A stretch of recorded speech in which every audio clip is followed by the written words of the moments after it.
I'm just going to recap this briefly for anybody who's not been following the story. Last week... You guys haven't read the headlines the last few days, right? For anyone who hasn't looked at the internet. Last week, Secretary Hillary Clinton appeared on a podcast where she said that you are being groomed to be a third-party candidate and that you are, quote, a favorite of the Russians. She didn't name you explicitly, but the implication was very clear. So how do you respond to those statements? Look, it's outrageous. It's outrageous. I have been motivated throughout my entire life to do my best to be of service to others, to be of service to our country.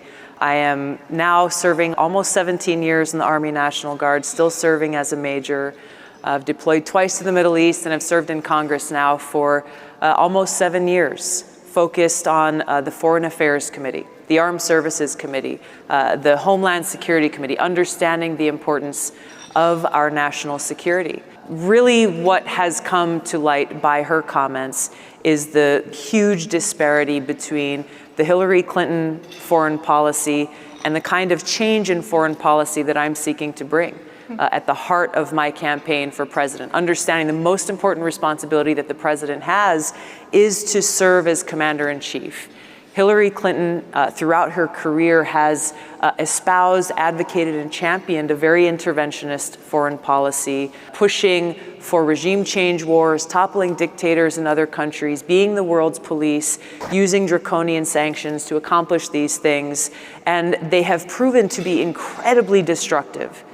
They have cost thousands of my brothers and sisters in uniform their lives. They have caused the lives of millions of people in the countries where these wars have been waged, wars the likes of which we've seen in Iraq and Libya and ongoing in Syria.